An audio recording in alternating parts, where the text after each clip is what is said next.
So here we are in these very troubled times, and I have to say, if I was a business owner at this time, I would be, I don't know what I'd be doing, to be honest. It would be just beyond my ken. But one person who's doing actually that is a chap called Gibb. He's from the South Lane Project. Tell me a bit about that. What is that actually for?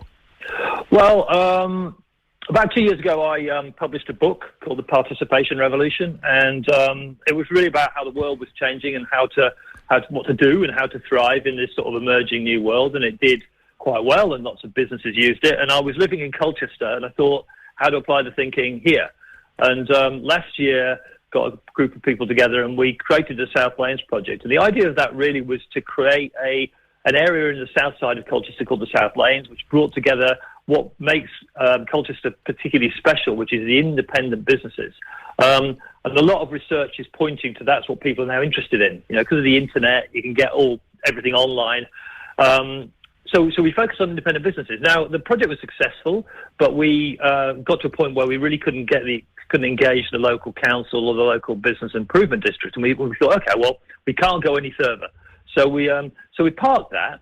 And, the great thing about when you do something like that, it ripples out and people started copying it in other parts of the country. And then the lockdown happened. So we sort of flipped the thinking, because the original idea was to focus on the real world, to focus on Colchester. And we thought, well, obviously the middle of Colchester is closed, businesses are closed, what can we do? So we really took the Facebook group that we set up already and said, we're going to turn this into a weekly market. And we did that about 4 weeks ago now. So every Thursday we have a weekly online market. And the rules basically is anyone within the Colchester area, so we say the CO postcode, who has a small independent business, can set up a store. We want to get people to think like stall holders and sell. And over the month, about 1,500 people have got involved. So that's kind of where we are at the moment. That sounds fantastic. So what sort of things can you find there? What sort of shops or service? I mean, I take it you do services as well. What sort of things can you find on the online market? Well, yeah, we do have. We're doing a little bit of services, but the idea is it's not an advertising page. It's not like a links page. It's to try and create something for people to be fascinating and interesting when you're sitting at home. So to be like a market. When you go into a market stall, you see all these markets. Now, the original idea was.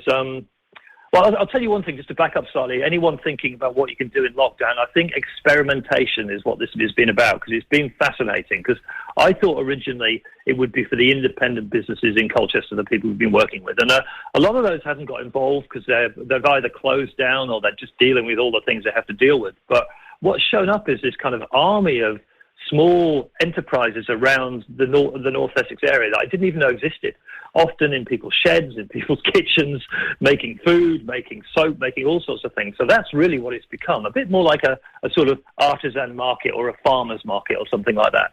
I see. So despite the situation we all find ourselves in at the moment, people are thinking out of the box, really. They're looking at things from a completely different way. Yeah, well, I think there's two things. First of all, there's a lot of people locally making, and I think what this thing has done, there's a trend anyway, but what the lockdown has done, I think, has made a lot more people think locally, because of the disruption in supply chains and the problems we've been having in shops, supermarkets and things. Suddenly people think, what can I get locally? So I think there's a real interest in people buying locally, and so a lot of this has been people actually delivering themselves or picking them up in a safe way. So it's been quite interesting to see how it's kind of evolved. So it's so if I was a small business holder or I wanted to get involved in this, how would I do so? I mean, what would I need to do to be part of your online market? Oh, it's very easy. You need to be on Facebook. Type in the South Lanes Market. It's a Facebook group. Click to apply. There's some rules to read, which are pretty simple, which basically lay out how the market works, and you get approved. And then on a Thursday between 9 and 5, we run the market so you can post. And it's really, encouraging people to think like a market trader. So we're getting people to tell us a bit about yourself, why you do what you do, where you do it, and post some pictures of your stuff. And assuming it fits with that, we'll post it. And some people are doing really quite well out of it. Can you get sort of advice on stuff to buy? I mean, I know that a couple of market stalls I've been to, you can say, that looks interesting. Tell me a bit about that. So, can you get more information that way? Do you enter into conversations with the stallholders? Yeah, well, yeah, because it's very, it's social media. It's not like a website platform. So it's very much what we're doing is just creating a space for people to show up in and connect with each other. So, you connect to the people themselves, you talk to them, they fulfill on it. It's one of the things we say with the market. We can't really guarantee anything other than we try and maintain the integrity of the people that show up, It's all right. I'm not going to hold you to it. Yeah, so what I'm finding is what you're getting, though, is like on social media, a lot of people discussing underneath, asking questions and those questions being answered. And at one point, for instance, people couldn't find honey.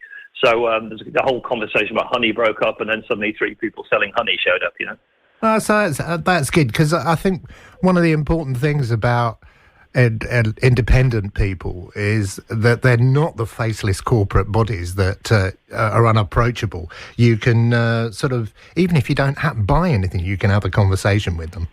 Well, that's right. And I think also what he's trying to do is bring trust back into the world, because, we live in a very low trust world. So we're trying to create a community here, and a community needs to have trust within it, where people know each other, where they recommend each other, where you kind of wouldn't want to rip someone off because you'll kind of get excluded from the group, And I think that's really showing up, and people are really appreciating it, especially when you're isolated on your own. It's really good to connect with other people who you can trust. That's excellent. So it's this coming Thursday. It'll be on again, I take it? That's right. We'll kick off at 9 o'clock in the morning. If you're interested, you can find me on Facebook. I'm pretty easy to find as well, and just ask about it. It's really simple, and it's just about getting involved. So if you're interested in that, please do. And I said we've had about 300 people a week showing up, so I hope we'll get another 300 this week. Well, Neil, that sounds fantastic. I wish you every success with that. I'll certainly have a look out for it on Thursday. And you just need somebody in the background shouting, "Get your bananas here!" But that's it.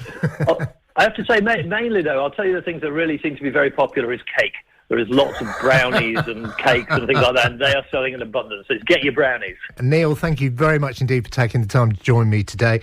Stay safe, and I wish you every success.